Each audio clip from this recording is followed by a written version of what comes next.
Hey everyone, welcome back to DCC Workbench for part 7 of the Santa Fe locomotive upgrade. As always, we got a lot to cover today. Wires will be tinned, parts will be assembled, and patience will be tested. But before we jump in, if you're enjoying the build, help support the channel by subscribing, hitting that notification bell, and sharing with your fellow model railroaders. I really appreciate all your support. Let's get started with part 7. Okay, do you remember the cab we took apart in part 1? That was pretty easy. Well, it's just as easy to put back on. And do you remember the wire management we did back in part 4? Well, you're going to get to see the tubes in action. So I'm just going to feed the wires through the factory wall opening to run the headlight wires through the cab. And then feed the wires through those huge 2mm heat shrink tubes sitting above the grill. After snapping the cab back on, we're finally at the point where we can answer the question we've been waiting on since part 1. Did we fix the wire sag issue from the factory? You know, I'm not sure. Let's take a look at what the locomotive looked like from the factory. Look at those wires sagging in all their glory. And this is the grill after our wire management upgrade. Now let's look under the hood and check out our wiring. If you remember from part 4, I mentioned that you can group the wires however you want. Because no matter how you group them, the wire management will keep everything organized. One of our objectives in part 1 was to have a tighter, cleaner, and easier to maintain setup where the wires don't snag on things or bunch up or won't block airflow to that hard-working decoder. I like what we have so far. Let's move on to the next step. It's soldering time. My first step, sort of. I'm going to start by tinning the wires. For those of you who are new to soldering, oh, that's funny, or British pronounce it soldering, we do a step called tinning, which is an application of a thin layer of solder to the wire or the contact before the finer solder connection is made. But before tinning, there is one thing that must be done: applying flux. So go ahead and get your ears on. The application of flux is mandatory for a permanent, long-lasting connection. So please do not skip this step. Why? If you're interested in learning more about this question and a few other tidbits, check back on the channel. I'm going to have something up soon. Soldering isn't just about melting metal. A proper solder joint is both chemical and a mechanical bond. So to do it correctly for a long-lasting, solid connection, you have to use flux. Hey, Canopy, where have you been? A Flux Convention? Why would you go there? I thought soldering is an arch enemy of yours. Keep your enemies close. What? You know that The Godfather Part 2 is just a movie, and you okay, I'll tell them. Canopy believes that all adhesion should be done with glue. So needless to say, soldering isn't exactly on friendly terms in his circles. Even so, flux chemically removes oxidation from the surfaces, protects by forming a barrier to stop the freshly cleaned metal from re-oxidating, and helps the solder flow evenly on the metals, creating a strong bond between the two metals. At the start of the scene, I applied the flux to each of the bare wires by dabbing the container into the wires. That's my method. Off camera, I'm also putting a small amount of solder on the tip of the iron, enough to cover the tip, but being careful not to create a huge drop. I watched someone not too long ago. The poor fella, he had a huge blob drop of solder on the tip of his iron, and when he moved, it was like slow motion. The drop just plopped right on the locomotive shell. Yeah, that was painful to watch. But the good news is he's going to get some practice in puttying, sanding, primer, putty, sanding, primer, paint, clear coat. I'm going to have a video coming soon on that one too. Are we almost there yet? I mean, are we almost done fluxing and tinning yet? Just a few more on the frame section.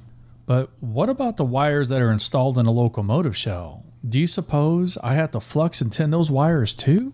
Oh yeah, maybe that's why and how that poor fella dropped an ice cream scoop size of molten lava solder on a locomotive shell. And no, it was not me. Or was it? No, it wasn't. But I have plopped my fair share of solder tears on things. I still feel bad for that fella. Okay, I'm finishing up the tinning, so I can move on to the next part. Let's get that decoder installed. So I went ahead and tinned the wires that are installed in the plastic cab. I was careful not to drop that hot molten solder on it. Or did I? First, I'm going to install the adapter board with the decoder already mounted on it. I explained this whole setup in detail back in part 6 of the series. The board just clips in and is held securely in place by the 2 factory tension tabs that sit on top of the motor.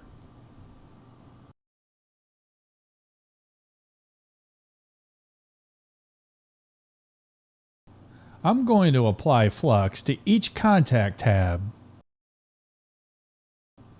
Remember, less is more. Does this stuff really make time travel possible when it's on a capacitor?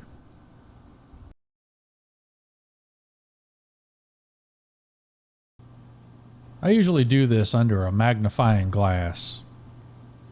It makes it much easier. What the flux is doing is binding to the metal, stopping any type of oxidation. I put a thin layer on. Just a thin looking glaze. Now once I have the fluxing done, we can just move on to the next step.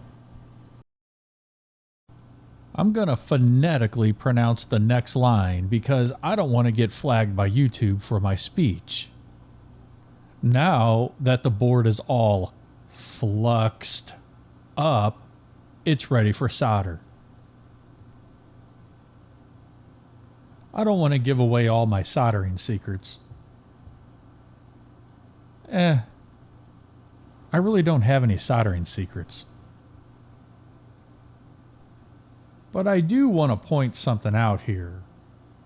Notice how I don't solder the entire pad, just the tip of the contact of the pad.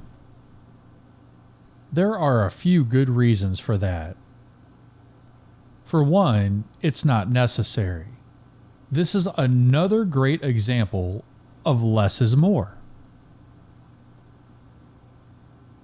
Some of you might find the other reasons not really entertaining, so I'll spare you the drab. But for those of you who lose sleep over improper flux applications and solder thermal transfer rates, check back to the channel for my upcoming soldering video. It may just be for you. Now, I know some of you folks like to solder the entire pad. I get it, that's fine. Your railroad, your rules, right? I'm working my way around the board, left to right. No particular reason for that direction. Kind of like most of my model railroad choices. I am just curious though, if you had a chance to notice those perfect, absolutely flawless 2 wire management heat shrink tubes that's sitting on top of the speaker housing frame. They look pretty nice, don't they? No reason, just asking for a friend. But if you're interested in how they got all perched up there like royalty, go check out part 5 of the series. Just be prepared. Canopy gets a little wild. So I'm going to speed things up a bit, like the lines at the DMV. I meant to say, I'm going to speed things up a bit, like a weekend. That about does it for the soldering. Okay, that's a wrap for part 7. We assembled the cab, tinned some wires, worked with a flux capacitor. Or was that just flux? Found out some things about Canopy in The Godfather Part 2. In Part 8, we're finishing up, so you don't want to miss that. If you're enjoying this build and question your life choices thanks to model railroading, hit that subscribe button, tap the notification bell, and hang in there. You're not alone. Part 8 is right around the corner. Thanks for watching, and as always, happy railroading.